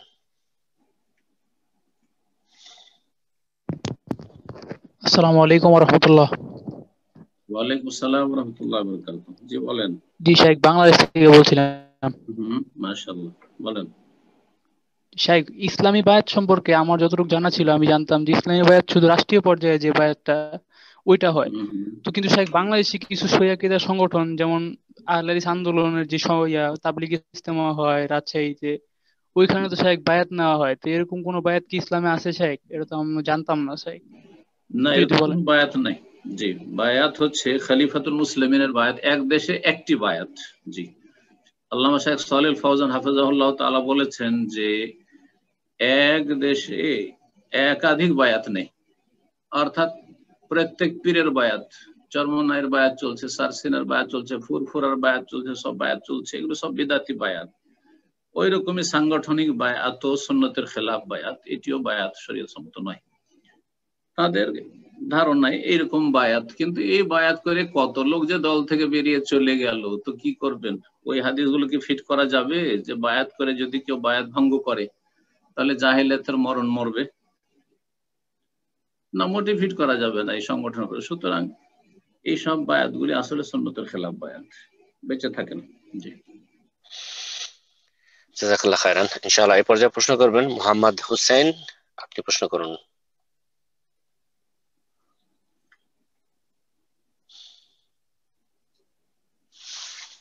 জি মোহাম্মদ হোসেন, আপনার ফোনটা আনমিউট করে নিন। আসসালামু আলাইকুম ওয়া রাহমাতুল্লাহি ওয়া বারাকাতুহু। ওয়ালাইকুম আসসালাম ওয়া রাহমাতুল্লাহি ওয়া বারাকাতুহু। শেখ, আমি নিউ ইয়র্ক থেকে বলছি। মাশাআল্লাহ, তো আমার প্রশ্ন হলো, জি আলহামদুলিল্লাহ, আপনি কেমন আছেন? প্রশ্ন হলো, অনেক লোক উমরা করতে যায়, উমরা করে আসার পরে বলতেছে যে ওই মক্কাতে হালাল ক্লাব, হালাল সিনেমা হল এসে কোশ্চেন করে। তা আসলে তো আমি কিছু জানি না, এই জন্য কোশ্চেনটা করছি আপনার কাছে যে আসলে কি এটা। আমি তো প্রায় 31 বছর 32 বছর ধরে আছে, আমি তো দেখিনি কখনো। তারা যদি দেখে থাকে তাহলে তো ভালো, আর না দেখে থাকে তো আল্লাহর অভিশাপ মিথ্যুকদের উপর হবে। ওদেরকে বলবেন, একটা সুন্দর কথা কেউ লিখেছে, যে এই ধরনের কথা বলবে তাকে বলবেন যে তুমি বলো যে আমি আল্লাহর কসম করে বলছি যে এইরকম কিছু আছে, আর যদি না থাকে তো আমার উপরে আল্লাহর গজব পড়বে এবং আমার স্ত্রী তালাক হয়ে যাবে। এই দুটো কথা বলেন, দেখবেন উযু নষ্ট হয়ে যাবে, হাওয়া খারিজ হয়ে যাবে। বুঝতে পারছেন মিথ্যুকদের, এসব দাজ্জাল। সৌদি আরবে থাকি, এখানে ঘরের বাইরের খবর রাখি, আমরা জানি না এখানে, আর ওরা জানে। এসব হচ্ছে তৌহিদের দুশ্মন, এইসব হচ্ছে সুন্নতের দুশ্মন, এই জন্য এই দেশের দুশ্মন। এসব হচ্ছে আসলে শিয়া প্রেমী, আর না হলে এরা হচ্ছে জঙ্গি খারেজি, চরমপন্থী। আল্লাহ হেফাজত করে এদের অনিষ্ট থেকে। তো ইনশাআল্লাহ এই পর্যায়ে প্রশ্ন করবেন কাজী তাহেরা পারভিন, আপনি প্রশ্ন করুন। আসসালামু আলাইকুম। আসসালাম ওয়া রাহমাতুল্লাহি ওয়া বারাকাতুহু। বলেন। শাইখ, আমি বাংলাদেশ থেকে বলছি। একটু জোরে বলেন, শুনছি না। জি, আমি বাংলাদেশ থেকে বলছি। বুঝছি, হ্যাঁ বলেন, প্রশ্ন বলেন। জি, আমি জানতে চাচ্ছিলাম যে এই যে অনেক একটু পরিচিত জোরে। জনদের মধ্যে অনেক পরিচিত মহিলারা বা অনেক পরিচিত পুরুষরা মানে আমাদের জানা সমাজে বলে যে আহ 2টা সন্তান নিয়েছি আর সন্তান নিব না, বা 2টা যন্ত্রণায় বাঁচি না, আর 2টা মানুষ করতে অনেক কষ্ট, আবার বেশি সন্তান নিব। আবার অনেক পুরুষদের ভিতরেও দেখা যায় এই ধারণাটা আছে। আবার অনেক বোনেরা বলে যে এই বয়স হয়ে গেছে এখন আর সন্তান নিব। দেখা যায় যে অনেক ক্ষেত্রে ডক্টররাও বলে যে 30 পার হয়ে গেছে, না না না আপনারা আর এই পথে কেন যাবেন, এইটা নানান রকম রিস্ক দেখায়, ভয় দেখায়। তো জি এ জি ব্যাপারে কি বলে, আমরা ইসলামের আলোকে জানতে চাই। অনেকে বলে যে 2টোর বেশি সন্তান নেব না, মানুষ করতে পারবো না, অথবা খাওয়াইতে পারবো না, অথবা বয়স হয়ে গেছে। এ সম্পর্কে কোরআনে কারীমের একটি আয়াত বলতে পারি, ইন্নামা যালিকুমুশ শায়তানু ইউখাউফু আউলিয়াআহ। এরা আসলে মূলত এদের সাথে শয়তান আছে, শয়তান তাদের মিত্রদেরকে ভয় দেখায়, ভীতি প্রদর্শন করে, ভয় দেখায়। আরে মানুষ করতে পারবে না, আরে খাওয়াইতে পারবে না, এই বয়সে নেই, ঝুঁকি আছে, অসুবিধা হবে, ইত্যাদি ইত্যাদি। তো শয়তান এদেরকে নিয়ে খেলা করে। কেন খেলা করে এদেরকে নিয়ে শয়তান? কারণ এদের আকীদায় ত্রুটি আছে, এদের তকদিরের প্রতি বিশ্বাস নেই, তকদিরের প্রতি ঈমান তাদের একেবারে নড়বড়ে। হ্যাঁ, তারপরে আল্লাহ রাব্বুল আলামিনের রুবুবিয়ত, আল্লাহ যে রাজ্জাক, রিজিক দাতা, রিজিক আমাদের হাতে নেই, আসমান থেকে রিজিকের হুকুম হয়ে থাকে। যাকে আল্লাহ দুনিয়াতে পাঠান তার রিজিক আল্লাহ ভাগ করে পাঠান, তারটা আমরা খেতে পারবো না, আর আমারটা বা আমাদেরটা তারা খেতে পারবে না। এগুলি আল্লাহর যে রুবুবিয়ত, তাওহীদের রুবুবিয়ত, এগুলির প্রতি তাদের বিশ্বাস নেই বা জ্ঞান নেই। আসলে এরা মুসলিম, কিন্তু আসলে এদের ইসলামী আকীদাও নেই, ইসলামের জ্ঞানও নেই, আর ঈমান নামে মাত্র এদের ঈমান, যার ফলে এরকম করে থাকে। আলহামদুলিল্লাহ সুম্মা আলহামদুলিল্লাহ, আমার 9 ছেলে মেয়ে, সবগুলি সুস্থ আলহামদুলিল্লাহ, এবং সবগুলি পড়াতে ক্লাসে ফার্স্ট। সৌদি ছেলে মেয়েদের সাথে সবচাইতে টপে আমার ছেলেমেয়েরা থাকে আলহামদুলিল্লাহ। খাওয়া দাওয়াতে কোনো সময় অভাব হয়নি, অথচ আপনাদের চাইতে কম রোজগার করি, 8 ঘন্টা ডিউটি করে। এমনি নয় যে ফিরি ফিরি আমি বক্তা আর যা একটা জলসায় গেলাম 50,000 দিয়ে দিল, 1 লাখ দিয়ে দিল, এমনও নয়। জি হ্যাঁ, কথা বোঝা গেছে না? গোটা মাসে ডিউটি করে যে রুজি করি, ডেইলি 8 ঘন্টা ডিউটি করে, তাতে আলহামদুলিল্লাহ আমার ছেলেমেয়েরা সবাই সুখে আছে। আর 9টাকে মানুষ করে নিলাম আলহামদুলিল্লাহ, 9টা কি হাফেজ বানিয়ে নিলাম আলহামদুলিল্লাহ, খুব সহজে। কথা বুঝতে পারছেন? পক্ষান্তরে যার ঈমান দুর্বল সে 1টি মানুষ করতে পারে না, 2টি মানুষ করতে পারে না, সব অমানুষ তৈরি হয়ে যাচ্ছে। জি, তো আল্লাহর উপর ঈমানটাকে মজবুত করুন, আর শয়তানের প্রতারণায় আসবে না। শয়তান ভয় দেখায়। আল্লাহ বলছেন না, আশ-শায়তান ইয়াইদুকুমুল ফাকরা, শয়তান তোমাদেরকে অভাবের ভয় দেখায়, যে অভাব হয়ে যাবে, খাওয়াবে কি করবে, কি করে ছেলে মেয়েগুলো মানুষ করবে কি করে, শুধু জন্মে দিলে হবে? হ্যাঁ, এত কি করে খাটনি করবে, এত কষ্ট করা যায়, এত ঘন ঘন বাচ্চা নেওয়া যায়, এত বেশি বাচ্চা নেওয়া যায়। তারপরে বলবো আল্লাহ রাব্বুল আলামিন যেমন ধন সম্পদকে তার নিয়ামত বলেছেন, তেমনি ছেলে মেয়েদেরকেও নিয়ামত বলেছেন। আল মালু ওয়াল বানুনা জিনাতুল হায়াত, একসাথে বলেছেন। লা তুলহিকুম আমওয়ালুকুম ওয়ালা আওলাদুকুম, মাল এবং ধন এবং জন, সম্পদ এবং জনবল, দুটোকে একসাথে নিয়ামত হিসাবে এবং জিনত, শোভা সৌন্দর্য হিসাবে কোরআনে কারীম বর্ণনা করেছেন। মালের ক্ষেত্রে যদি গোটা আমেরিকার মালিক হয়ে যান আপনারা, অনেকে আছেন, তবু বলবেন যে আর একটা চাই, আমেরিকা চাই, এখন কানাডা চাই, সারা পৃথিবী চাই। নবী সাল্লাল্লাহু আলাইহি ওয়াসাল্লাম যে বলেছেন যে 1 মাঠ ভর্তি স্বর্ণ যদি দিয়ে দাও আর 1 মাঠ চাইবে, আর পেট ভরবে না কবরে না গেলে। ওয়াল্লাহি ইয়ামলাউ জাওফা ইবনে আদম ইল্লা তুরাব, মাটিতে না ঢুকলে এদের পেট ভরবে না। এই হচ্ছে অবস্থা। পক্ষান্তরে ছেলে মেয়ে নিয়ামত দুটার বেশি নেব না। টাকার ক্ষেত্রে বলবেন যে 1 মিলিয়ন হয়ে গেছে বাবা, আর নেব না। বলবেন যে আমার বেতন $2000-3000 আছে, এর বেশি আমার তো দরকার নাই, আমার তো $1000-1500 মাস চলে যায়, সুতরাং এত টাকা করবোটা কি, নেব না, দরকার নেই। কেন বলছেন না? আছে পৃথিবীতে এমন কোন মুসলিম, খালি কাফের বাদ দেন, মুসলিম আছে যে বলবে যে না না যথেষ্ট হয়ে গেছে, আর টাকা পয়সা লাগবে না? কিন্তু ছেলে মেয়েদের ক্ষেত্রে না, যথেষ্ট হয়ে গেছে, দুটো আর লাগবে না। আউযুবিল্লাহ, আউযুবিল্লাহ। আল্লাহ হেদায়েত করে এসব মুসলিমদের। এদের নামাজ কোনো কাজে আসবে না, এদের সিয়াম, এদের যাকাত, দান খেরাত কোনো কাজে আসবে না। এদের আকীদা ঠিক করা দরকার। আগে আকীদাটা পরিশুদ্ধি করুক, আল্লাহর উপর ভরসা করুক, এবং আল্লাহর রুবুবিয়াতে ঈমান নিয়ে আসুক ভালো করে, আল্লাহর তাকদীরের প্রতি ঈমান নিয়ে আসুক, যে আল্লাহ সবকিছুকে সুপরিমিত করেছে। তাকদীর মানে কি? আল্লাহ সুনির্ধারিত করেছে, সুপরিমিত করেছেন, পরিমাণ নির্ধারিত রয়েছে। আমার একটা দানা আপনারা খেতে পারবেন না, আর আপনাদের একটা দানা আমি খেতে পারবো না। কথা বোঝা গেছে? সব নিজের দানা পানি খেয়ে যাবে, কেউ কারোটা খাবে না। এগুলি হচ্ছে ঈমান, এগুলো হচ্ছে আকীদা। আল্লাহ যেন বোঝার তৌফিক দান করে। জি, আল্লাহুম্মা আমিন। তো ইনশাআল্লাহ এই পর্যায়ে প্রশ্ন করবেন উনাইসা, আপনি প্রশ্ন করুন।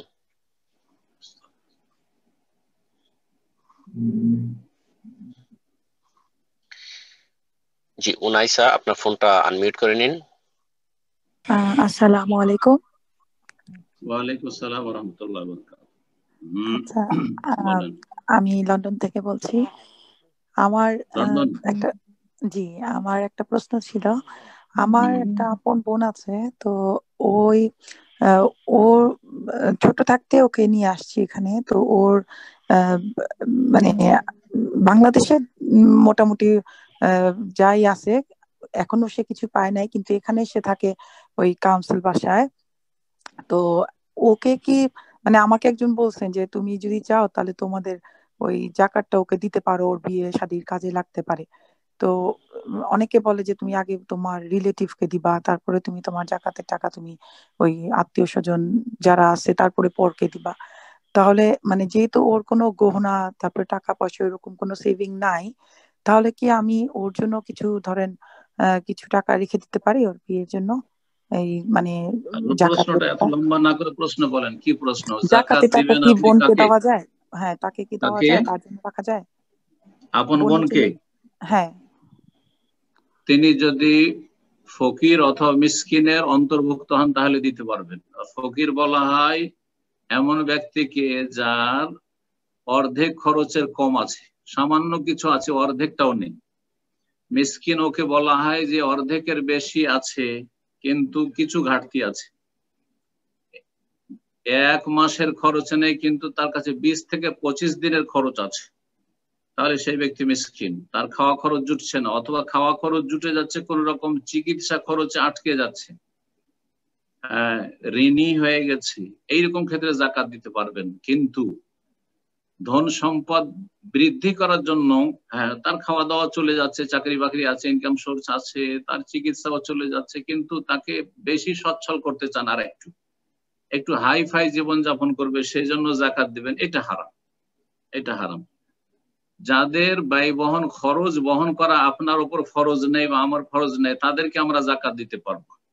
ব্যয় বহন ফরজ করা ফরজ হচ্ছে স্ত্রীকে জাকাত দেওয়া যাবে না, ছেলে মেয়েকে জাকাত দেওয়া যাবে না, ছেলে মেয়েদেরকে জাকাত দেওয়া যাবে না, নাতিনদেরকে জাকাত দেওয়া যাবে না। এইরকমই ওপর দিকে বাপ মাকে জাকাত দেওয়া যাবে না, দাদা দাদি নানা নানিকে জাকাত দেওয়া যাবে না। তাদের ব্যয় বহন করা খরচ ভরণ পোষণ আমাদের ফরজ। বাকি যারা সাইডে আছে, ভাই বোন, ভাই যদি নাবালক হয় তাহলে দিতে পারবেন না, কারণ সেটা আপনার দায়িত্বে পড়ছে যদি আব্বা না চালাতে পারেন। কিন্তু ভাইয়েরা বড় হয়ে গেছে, ভাইদের সংসার হয়ে গেছে, তারপরে অচল চলছে না, অভাব, তাহলে জাকাত দিতে পারবেন। আপনার বোনকে এখন দেখতে হবে যে আপনার বোন অভাবে কি, তার চিকিৎসার পয়সা জুটছে না, তার কি আপনার শীত বস্ত্র জুটছে না, তার কি খাওয়া দাওয়া জুটছে না, সে কি ঋণগ্রস্ত, তাহলে দিতে পারবেন। কিন্তু তাদের ভোগ বিলাসী জীবনের জন্য জাকাত দেবেন না, দেওয়া দেবেন না, তাহলে জাকাত আদায় হবে না। আর তখন গিফট দেবেন, হাদিয়া দেবেন, উপঢৌকন দেন। যদি সচ্ছলদেরকে দেন তো হাদিয়া দেন, হেবা করেন, দান করেন, এগুলো দেন, আতিয়া, এই শব্দগুলি এসছে। কিন্তু জাকাত দেওয়া যাবে না। জাযাকুমুল্লাহ খাইর। বারাকাল্লাহু ফিকুম। তো ইনশাআল্লাহ এ পর্যায়ে প্রশ্ন করবেন মোহাম্মদ আরিফ, আপনি প্রশ্ন করুন। আসসালামু আলাইকুম রহমতুল্লাহ বারাকাতুহু। শেখ ওয়ালাইকুম আসসালাম ওয়া রাহমাতুল্লাহি ওয়া বারাকাতুহু। জি বলেন। শেখ, বাংলাদেশ থেকে বলছি। আমার প্রশ্নটা হচ্ছে হযরত উসমান রাদিয়াল্লাহু আনহুর মৃত্যু সম্পর্কে। আমি আপনার মানে একটা লেকচারে শুনেছি,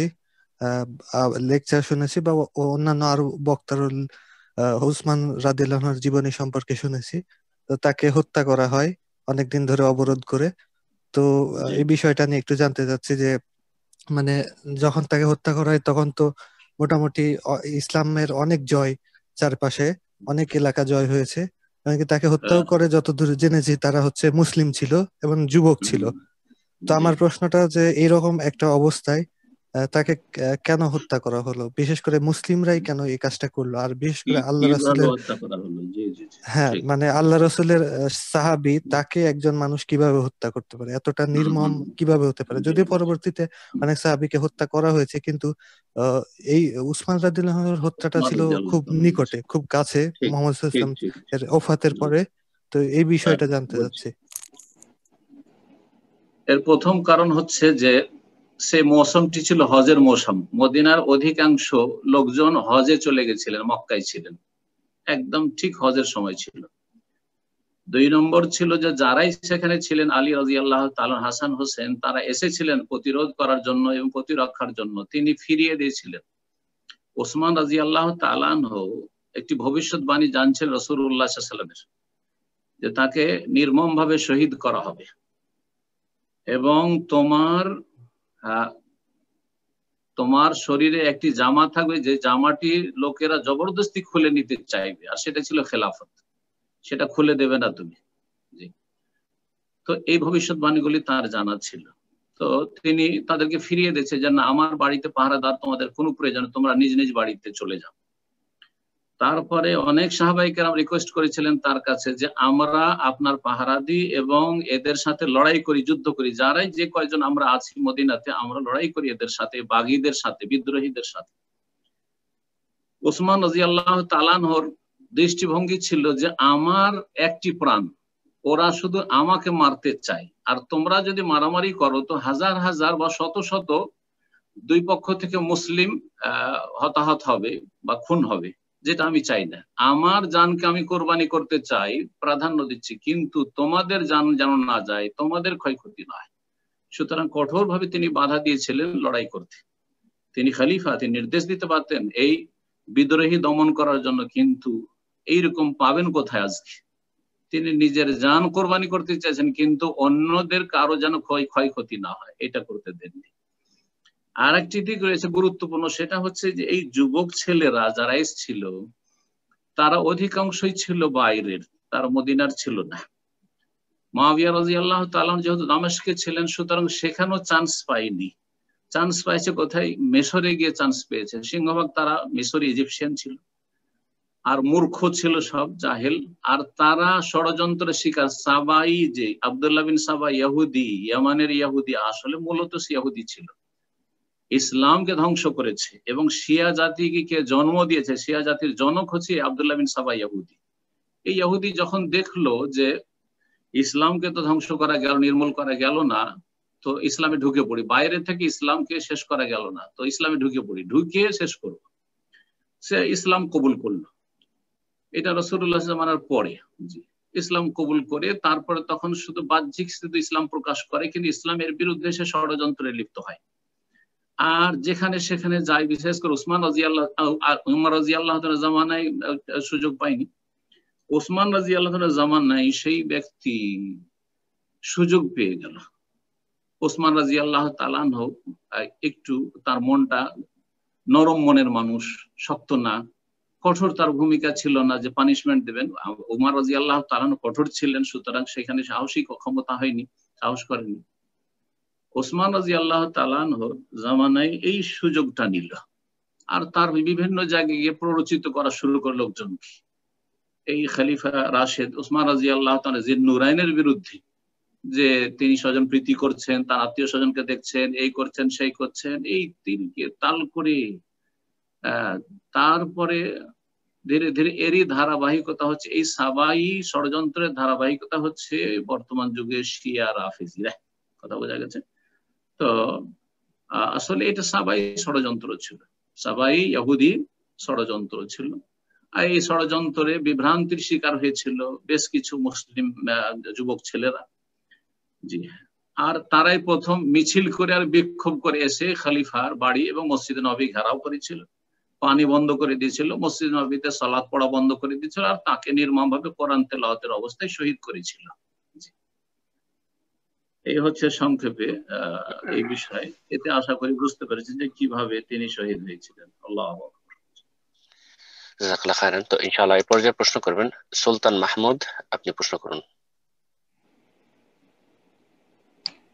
আসসালামু আলাইকুম ওয়া রাহমাতুল্লাহ। শেখ ওয়ালাইকুম আসসালাম ওয়া রাহমাতুল্লাহি ওয়া বারাকাতুহু। জি, বাংলাদেশ থেকে বলতেছিলাম শেখ। জি বলেন। আমার প্রশ্ন যে কোন ফ্যামিলিতে, পরিবারে দেখা যাচ্ছে যে মা কিংবা ছেলে তাদের কিংবা হচ্ছে মা মেয়ের মধ্যে হচ্ছে যদি কোনো সম্পর্ক একটু সমস্যা থাকে, এই পরিস্থিতিতে সমাধানের জন্য যদি এরকম কোন মুরব্বীদের ডাকা হয়, কিন্তু মুরব্বীরা উল্টা বুঝ দিয়ে, ভুল বুঝ দিয়ে সে সংসারকে দ্বিখণ্ডিত করে দেয়। দেখা যাচ্ছে যে আলাদা, এক কথা আলাদা করে দেয়।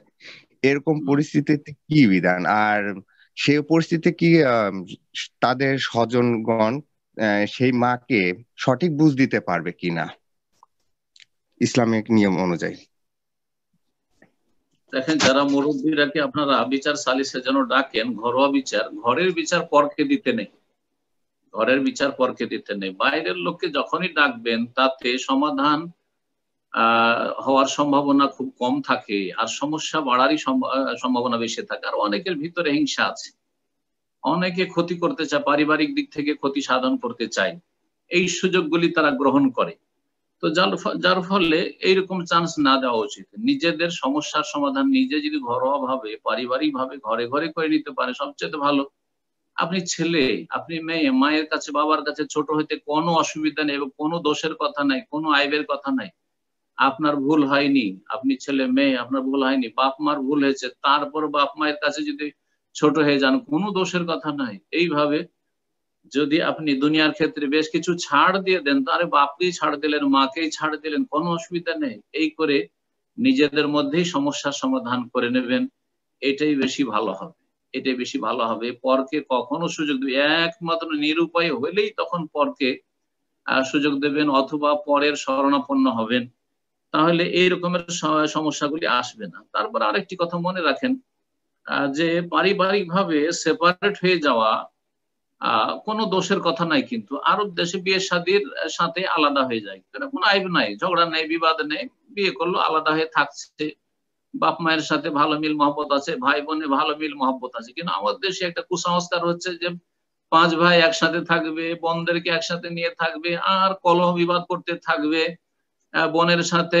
ভাবি ঝগড়া চলছে, হ্যাঁ ননদের সাথে আপনার বোনের মানে আপনার বোনের ননদের সাথে আপনার ওয়াইফের ঝগড়া চলছে, আর এই অশান্তির শেষ নেই। তো এগুলোর চাইতে ভালো একটু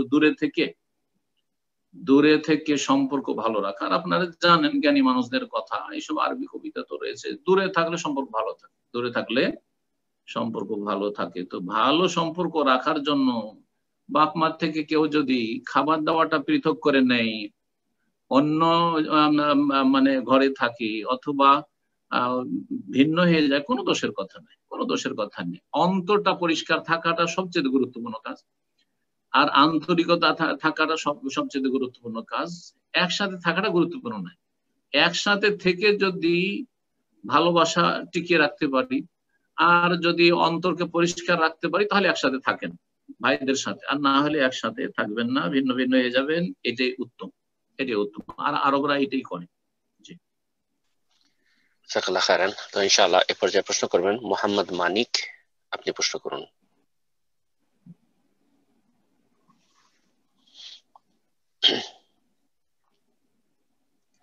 জি মোহাম্মদ মানিক, আপনার ফোনটা আনমিউট করে নিন।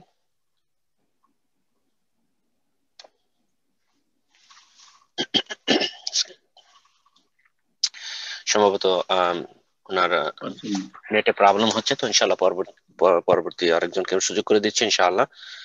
এ পর্যায়ে প্রশ্ন করবেন এলমা জামান, আপনি প্রশ্ন করুন। আসসালামু আলাইকুম শেখ। ওয়ালাইকুম আসসালাম ওয়া রাহমাতুল্লাহি ওয়া বারাকাতুহু। বলেন। একটা ব্রাদার, একটা প্রশ্ন ছিল। আমাদের এখানে, আমি নিউ ইয়র্ক বাফলো থেকে বলছিলাম, আমাদের এখানে কিছু মুসলিম ব্রাদারদের গোসারি আছে, যে গোসারি গুলোতে সাধারণত হালাল পণ্যই বিক্রি করে, এবং মুসলিম ব্রাদাররাই তারা পাঁচ ওয়াক্ত নামাজ, সালাত সবই ফরজিয়ত গুলো পালন করে, কিন্তু পূজার সময় পূজার কিছু সামগ্রী তারা বিক্রি করে, তোলে। তো এই সামগ্রী শুধু অন্য ক্ষেত্রে না, শুধু পূজার ক্ষেত্রেই ইউজ করা হয়, অন্য ক্ষেত্রে ইউজ করা যায় না। তো এই বিষয়টা এক ব্রাদার জানতে চাচ্ছিল, যেটা কতটা ঠিক হচ্ছে কিংবা এই হচ্ছে কিনা, একটু যদি বলেন। জাযাকাল্লাহ খাইর। পূজার সামগ্রী যদি হয়, মানে পূজার সামগ্রী বলতে এমন কিছু যেগুলি দেবদেবীর সামনে উৎসর্গ করা হয়, হ্যাঁ, প্রসাদ হিসাবে দেওয়া হয়, অথবা ফুল, হ্যাঁ, পূজার বস্তু, তাহলে হারাম, অবশ্যই এই ব্যবসা হারাম। শিরকে কুফরিতে অংশ নেওয়া, সহযোগিতা করা। কিন্তু পূজার সিজনে যেসব খাদ্যগুলি, যেমন মিষ্টি খায়, কলা খায়, ফলমূল খায়, বাড়িতে এই পূজা উপলক্ষে অনেকে আসবে, সুতরাং এই সময় চকলেট ফকলেট হবে, এগুলো ব্যবসা করবে। হয়তো বুঝতে পারছেন যে এদের পূজা আছে, তো এই সময় এগুলো কেনাকাটা করছে, পূজা উপলক্ষে খাবে, খাওয়াবে, কোনো দোষের কথা নাই। কারণ এই পণ্যগুলি মানে নিশ্চিত না যে এগুলো আসলে দেবদেবীর সামনে পেশ করা হবে। দেবদেবীর সামনে পেশ করার জন্য মূলত নয়, আসলে এগুলো নিজেও খেতে পারে। কলা নিয়ে যাচ্ছে, সে কেউ দেবদেবীর সামনে প্রসাদও পেশ করতে পারে, নিজেও খেতে পারে, ছেলে মেয়েও খেতে পারে। আপনি সেই জন্য পূজার সিজনে কলা বিক্রি করবেন না, পূজার সিজনে আপনি ফলমূল বিক্রি করবেন না, না বিক্রি করুন, কোনো অসুবিধা নেই। কিন্তু পূজার যেগুলো সামগ্রী রয়েছে, সেই সামগ্রীগুলি বিক্রি করা যাবে না, যেগুলোতে আপনি ভালো করেই বুঝতে পারছেন যে এগুলি প্রসাদ হিসাবে পেশ করা হবে, অথবা দেবদেবীর সামনে এগুলো উৎসর্গ করা হবে। আল্লাহু আ'লাম। জি, জাযাকাল্লাহ খায়রান। তো আমি আবারও সুযোগ করে দিচ্ছি মোহাম্মদ মানিক, আপনি প্রশ্ন করুন। আসসালামু আলাইকুম ওয়া রাহমাতুল্লাহি ওয়া বারাকাতুহু। ওয়ালাইকুম আসসালাম ওয়া রাহমাতুল্লাহি ওয়া বারাকাতুহু। আমি নিউ ইয়র্কের বাফলো থেকে বলছি। আমার প্রশ্নটা হলো যে একটু মূর্তির বিষয়ে, যে আমাদের বাচ্চারা স্কুলে পড়াশোনা করে, তো অনেক সময় ওদের প্র্যাকটিক্যাল প্রজেক্ট করতে হয়, সামহাও অনেক সময় ওদেরকে ছোট ছোট মূর্তি বা পশু পাখি বিভিন্ন কিছু বানাইতে হয় বা করতে হয় স্কুলের এডুকেশনের কারণে। তো এই ব্যাপারে কিছু বলবেন কি, এটা জায়েজ কি, এটা করতে পারে কি? আর এটার সাথে একটু আমি অ্যাড করি, যদি সম্ভব হয় অ্যান্সারটা দিবেন। সেটা হলো মানে দ্বিতীয় প্রশ্ন হয়ে যায় আর কি। বিষয়টা হলো যে ছবি তোলা, আমরা তো ছবি তুলতাম সবসময়, আগে তুলছি, এখন তো তুলি না। যেগুলো তোলা হয়ে গেছিল সেই ছবিগুলা কি ঘরে রাখা যাবে? যদি মানে ছবি তো প্রিন্ট করা হয়ে গেছে এখন, নাকি ওগুলা রাখা যাবে না? এটা আর কি। মূর্তি, প্রাণীর যদি মূর্তি হয় বা প্রাণীর প্রতিকৃতি যদি হয়, তাহলে হারাম, সর্বসম্মতিক্রমে হারাম। প্রাণীর, মানুষের হোক অথবা অন্য কোনো জীবজন্তুর মূর্তি, প্রতিকৃতি, ভাস্কর্য, এসব হারাম। এবং এগুলি শিরকের মাধ্যম, এগুলি একটি মাধ্যম শিরকের দুটি মাধ্যম রয়েছে। এটা একটা মাধ্যম, আর একটা হচ্ছে কবর পাকা করা। আজকে পাকা হইলো, 2-4-5 বছর পরে, হ্যাঁ, ধীরে ধীরে তাতে ফুল চড়লো, চাদর চড়লো, আর তারপরে কবর মাজার পূজা শুরু হলো। মানব জাতি এই দুই পূজায় শিরক কুফরি করেছে। সুতরাং এই দুটো রাস্তা ইসলামে বন্ধ করা হয়েছে। কোন প্রাণীর ছবি অঙ্কন করা, মানে প্রতিকৃতি বা মূর্তি এইরকম তৈরি করে রাখা, সেটা মাটি দিয়ে হোক, সেটা পাথর দিয়ে হোক, সেটা ইট দিয়ে হোক, আর খড় দিয়ে হোক, এগুলি হারাম, জায়েজ নয়। যেগুলিতে মাথা রয়েছে, মুখমণ্ডল রয়েছে, এরকম জায়েজ নয়।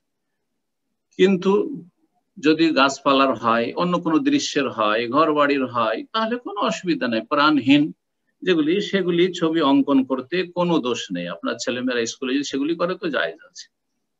বাকি কথা হলো প্রাণীর ছবি অঙ্কন করতে হচ্ছে স্কুলে গিয়ে, এইরকম স্কুলকে এড়িয়ে চলবেন। যদি আপনার ছেলে মেয়েদের দিনের হেফাজত করতে চান আর বিকল্প ব্যবস্থা থাকে, তাহলে এই রকমের স্কুলে ছেলে মেয়েদেরকে লেখাপড়া করাবেন না, জায়েজ নয়, গুনাহগার হবেন।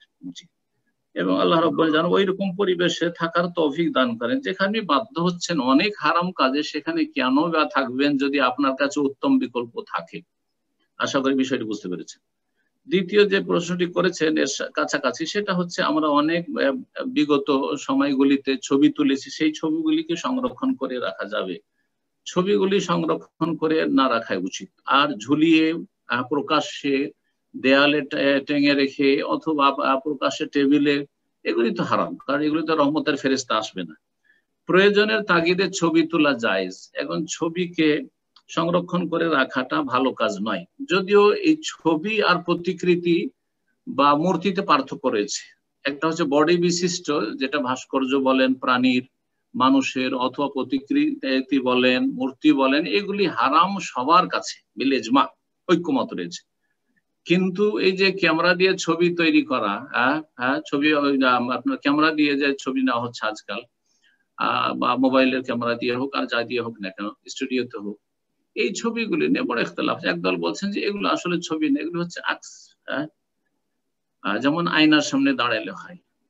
তারপরেও যেহেতু আরেক দল, বড় একদল উলামা ইকরাম বলছেন যে এগুলিও জায়েজ নয়, সুতরাং বিনা কাজে জায়েজ নয়। তবে যদি এতে ইসলাম অথবা মুসলিমদের সার্থকতা থাকে, উপকারিতা থাকে, ইসলামের খেদমত হচ্ছে তার মাধ্যমে, ইসলামের উপকার হচ্ছে, আপনাকে কোন একটা ইসলামিক রিপোর্ট দিতে হচ্ছে, ইফতার পার্টির রিপোর্ট দিতে হচ্ছে, আপনাকে কোরবানির রিপোর্ট দিতে হচ্ছে, আপনাকে আর কিছু দিতে হচ্ছে, তো এইরকম ক্ষেত্রগুলিতে জায়েজ রয়েছে। একটা মাহফিল অনুষ্ঠান হচ্ছে, সেখানে প্রয়োজন রয়েছে ছবি করার, দেখাতে হবে, ডোনারদেরকে দেখাতে হবে, তাহলে প্রয়োজন রয়েছে। সুতরাং এই সকম ক্ষেত্রে যেহেতু এইরকম ছবিগুলোতে ইখতিলাফ রয়েছে, কোনো অসুবিধা নেই। এই যে আমার এই যে ক্যামেরাতে আপনাদের সাথে কথা বলছি আর আপনাদেরকে দেখতে পাচ্ছি যে জুমে, এটা ছবি, কিন্তু এই ছবি না, এটা হচ্ছে মুতাহাররিক। যেমন আয়নার সামনে দাঁড়ালে হঠাৎ করে আমার প্রতিছবি ভেসে উঠলো, ঠিক তেমনি ভাসছে, আমি এখান থেকে সরে গেলাম, নাই।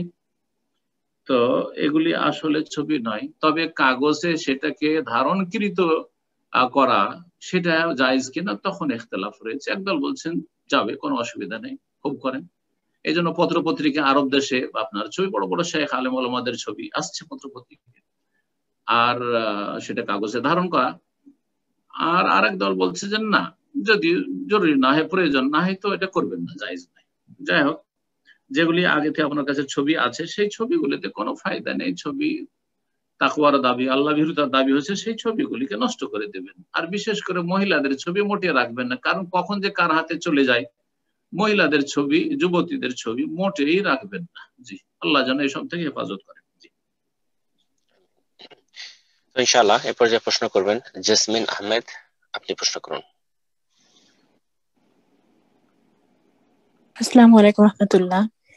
আসসালামু আলাইকুম ওয়া রাহমাতুল্লাহি ওয়া বারাকাতুহু। শাইখ, আমি ইউকে থেকে বলছি। আমার প্রশ্ন ছিল বেতের সালাদ সম্পর্কিত, যেখানে তো আমরা বেতের সালাদ পড়ি হলো বেজোর করে, কিন্তু এখানে বলা হয়েছে যে সহিহ মুসলিমে যদি আমরা এটা কাজা পড়ি তাহলে এটাকে জোর করে নিতে হবে। এই সম্পর্কে একটু জানাবেন, জাযাকাল্লাহ খাইর। বেতর সম্পর্কে? জি, বেতর হচ্ছে রাতের বেতর। যখন ফজর হয়ে গেল, ফজর আজানের সময় হয়ে গেল, তখন আর বেতরের সময় নেই। ভিতর মানে বেজোড়। তো বেজোড়টা আপনি যখন রাত্রে পড়বেন, ভিতরুল্লাহ রাতের সালাদ গুলিকে বেজোড় করলেন, কিন্তু যখনই ফজর হয়ে গেল তখন আর বেজোড় পড়ার যেহেতু সময় নেই, এখন সূর্য ওঠার পরে যাদের ছুটে গেছে জোহরের আগ পর্যন্ত কাজা করবে অথবা ঘাটতি পূরণ, দুটোই মত রয়েছে। একদল বলছেন যে এটা রাতের ভেতরের কাজা, আর কাজা বেজোড়কে আর বেজোড় দিয়ে করা যাবে না, কারণ যেহেতু দিন চলে এসছে, সুতরাং এখন জোড়া করে নিতে হবে, 1 কে 2 করে নিতে হবে, অথবা 3 কে 4 করে নিতে হবে, 5 কে 6 করে নিতে হবে, যতটা পড়েন। আপনি 11 পড়ছিলেন, 12 পড়বেন, এইভাবে আর কি। আর আরেক দল বলছেন রাতে আপনি তাহাজ্জুদ পড়লে তো 11 রাকাত পড়তেন, ওই সওয়াবটা পেতেন, নেকিটা পেতেন, ওই নেকি থেকে যেহেতু বঞ্চিত হয়ে গেছেন, ঘাটতি হয়ে গেছে, সুতরাং দিনে সলাতুদ দোহা পড়েন আপনি 8 রাকাত, 10 রাকাত, 12 রাকাত, আপনার ঘাটতি পূরণ হয়ে যাবে। যেটি আপনি বিশ্বাস করেন। শাইখ ইবনে বাজ রাহমাতুল্লাহ আলাইহি এটাকে কাজা বলেননি, ঘাটতি পূরণ বলেছেন। মানে যেই ব্যক্তি তাহাজ্জুদ পড়তে পারলো না, তাহাজ্জুদ মিস করলো, সেই ব্যক্তি দিনে সলাতুদ দুহা চাস্তের সলাত পড়ে ঘাটতি পূরণ করে নিল। জি, আল্লাহু আ'লাম। জি, জাযাকাল্লাহ খায়রান। এরপর যে প্রশ্ন করবেন আবু সাঈদ, আপনি প্রশ্ন করুন।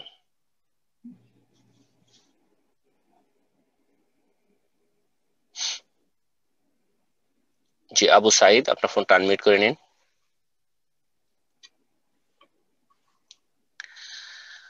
সম্ভবত নেটের প্রবলেম হচ্ছে, তো ইনশাআল্লাহ আমরা আরেকজনকে সুযোগ করে দিচ্ছি। আমরা যদিও প্রোগ্রামের একদম শেষ পর্যায়ে চলে এসেছি। এ পর্যায়ে প্রশ্ন করবেন শাদ মোহাম্মদ, আপনি প্রশ্ন করুন। আসসালামু আলাইকুম ওয়া রাহমাতুল্লাহি ওয়া বারাকাতুহু। ওয়া আলাইকুম আসসালাম ওয়া রাহমাতুল্লাহি ওয়া বারাকাতুহু। বলেন। আমি বাংলাদেশ থেকে বলছি শাহেখ। বাংলাদেশ থেকে বলেন। আমার প্রশ্ন হচ্ছে মূর্তি এবং ভাস্কর্য কি একই জিনিস? অনেকে বলছে যে মূর্তি বানানো হারাম, কিন্তু হলো ভাস্কর্য বানানো বৈধ। এ ব্যাপারে ইসলামে কি বলে শাহেখ? প্রাণীর প্রতিকৃতি, তার নাম আপনি মূর্তি বলেন, ভাস্কর্য বলেন, প্রতিকৃতি বলেন, স্ট্যাচু বলেন, যাই বলেন না কেন, প্রাণীর হারাম। এবং প্রতিকৃতি তৈরি করা বা ভাস্কর্য তৈরি করাটা শিরক নয়, কিন্তু এটা শিরকের রাস্তা। আজকে সেটা তৈরি হয়েছে, কালকে অতিভুক্ত করতে গিয়ে শিরক শুরু হয়। নূহ আলাইহিস সালামের যুগে এইভাবে শিরক শুরু হয়েছিল। প্রথম নেক লোকদের প্রতিকৃতি তৈরি করে সামনে রেখে দেওয়া হয়েছিল যে এদেরকে দেখলে আমাদের আমল ভালো হবে আর আমাদের ইবাদত বন্দেগীতে মন লাগবে, আল্লাহর ইবাদত করতো। কিছুদিন যাওয়ার পরে শয়তান তাদেরকে নিয়ে খেলা করলো, এরা এত বড় বড় ওলি আউলিয়া আল্লাহর নেক বান্দা ছিল, এদেরকে ডাকলেই তো আল্লাহকে পাবে। তখন তাদেরকে ডাকা শুরু করলো, তাদেরকে সেজদা করা শুরু করলো। তো আসলে এটা তো অবশ্যই হারাম, এতে কোনো সন্দেহ নেই। কিন্তু শুধু এই হারামে সোচ্চার হইলে হবে না, যতটা এটা হারাম ততটাই কবর পাকা করা হারাম। সুতরাং ইনসাফ হচ্ছে, ন্যায় নীতির দাবি হচ্ছে এবং কোরআন সুন্নাহ মানার দাবি হচ্ছে। আর তৌহিদি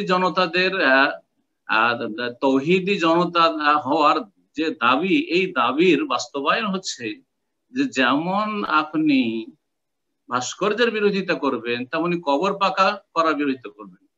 যেমন আপনি মূর্তি পূজাকে শিরক বলবেন তেমনি কবর পূজাকে শিরক বলবেন। আশা করি বিষয়টি বুঝতে পেরেছেন। সুতরাং দুটোকে ভিন্নভাবে দেখলে হবে না, একই রকম অপরাধ।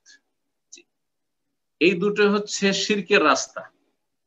কোন দুটো? কবর পাকা করা হচ্ছে শিরকের রাস্তা, আর ভাস্কর্য বা প্রতিমূর্তি তৈরি করা, মূর্তি তৈরি করা বা আপনার ভাস্কর্য বলেন আর প্রতিকৃতি তৈরি করা বলেন, এটা হচ্ছে শিরকের রাস্তা।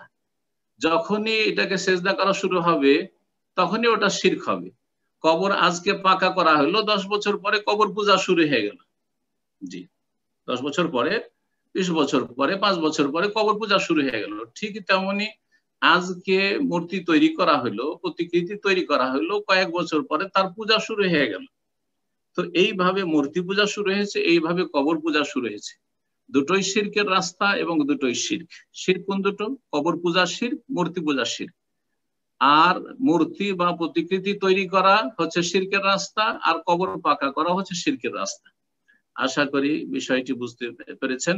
এবং এই ক্ষেত্রে সহিহ বুখারী, সহিহ মুসলিম হাদিস রয়েছে যে রাসূলুল্লাহ সাল্লাল্লাহু আলাইহি সাল্লামের বিবি উম্মে হাবিবা রাদিয়াল্লাহু তাআলা আনহা আর একজন বিবি দুজনেই বর্ণনা করছেন যে আমরা হাবাসা আবেসিনিয়া গিয়েছিলাম, সেখানে দেখেছি যে চার্চে, গির্জাতে সেখানে ছবি অঙ্কন করা রয়েছে, ছবি অঙ্কন করা রয়েছে, প্রতিকৃতি রয়েছে। তখন রাসূলুল্লাহ সাল্লাল্লাহু আলাইহি সাল্লাম দুই শিরকের কথা বললেন, দুইটো হারামের কথা বলে, একটি বলেননি।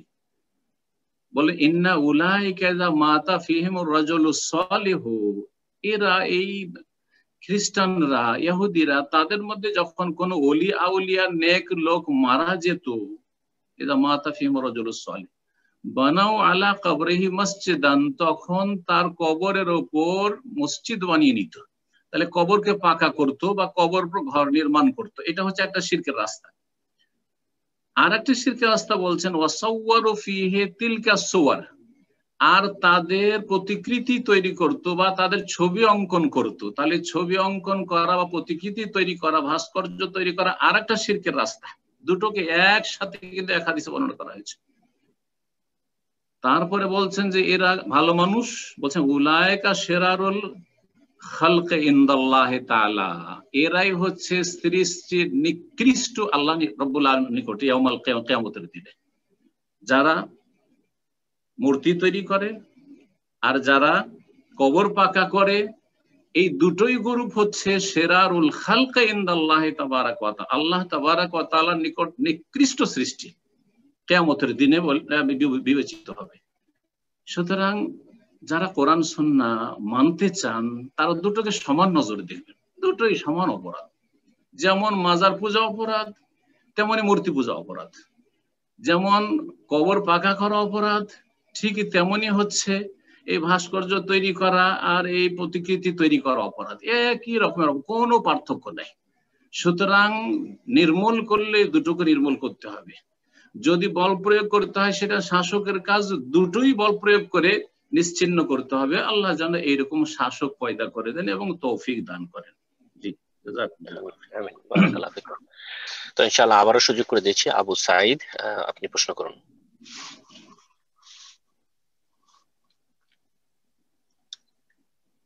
যে আপনার ফোনটাকে আনমিউট করে নিন, আপনার স্ক্রিনে ফলো আপ করুন। হ্যাঁ, আসসালামু আলাইকুম রাহমাতুল্লাহ। আসসালামু আলাইকুম ওয়া রাহমাতুল্লাহি ওয়া বারাকাতুহু। জি ওস্তাদ ভালো আছেন? জি আলহামদুলিল্লাহ, বলেন। জি, বাংলাদেশ থেকে বলছি আমি। আমার প্রশ্ন হচ্ছে যে একটি হাদিসের মধ্যে পড়লাম সহিহুল বুখারী যে আল্লাহ তাআলা সেই সম্প্রদায়ের প্রতি বিস্মিত হন যাদেরকে শিকলে বেঁধে জান্নাতে প্রবেশ করানো হবে। তো আমার প্রশ্ন হচ্ছে যে এমন লোক কারা যাদেরকে শিকলে বেঁধে জান্নাতে প্রবেশ করানো হবে? ওই হাদিসটাতে আছে, ওই হাদিসটা পুরো আপনি পড়েন তাহলে তাতে আছে। জি, তাতে আছে, পুরো হাদিসটা আপনি নিশ্চয় পড়েছেন, বলেন কি আছে হাদিস। এখানে আমি ওনাকে মিউট করে দিয়েছিলাম, তো ইনশাআল্লাহ আমি ওনাকে আনমিউট করছি। যে আপনাকে আনমিউট করেছি, আপনি আবার কথা বলেন, শেখ আপনার সাথে কথা বলছেন। কি হাদিসটা কি আছে, পুরো হাদিসটা বলেন। ফোনটা আনমিউট করে নিন।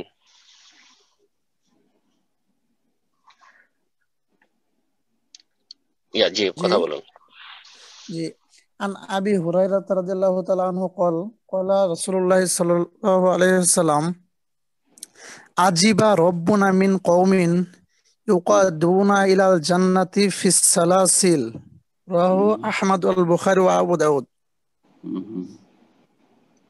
জি, এক শ্রেণীর লোকের আল্লাহ রাব্বুল আলামিন অবাক হবেন, বিস্মিত হবেন, আশ্চর্য হবেন এমন কিছু লোকের ওপর যাদেরকে শিকলাবদ্ধ করে জান্নাতে নিয়ে যাওয়া হবে।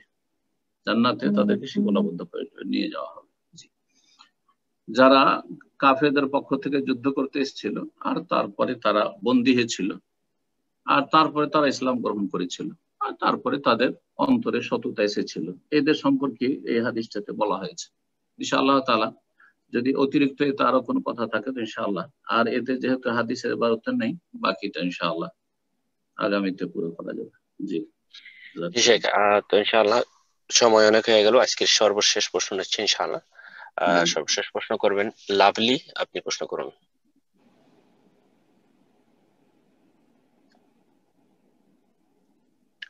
আসসালামু আলাইকুম ওয়া রাহমাতুল্লাহি ওয়া বারাকাতুহু।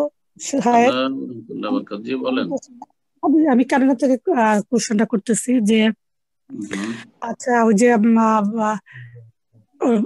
আমি যদি রোজা রাখি তাহলে ইনহেলার ব্যবহারের হুকুমটা কি আমাকে একটু জানাবেন?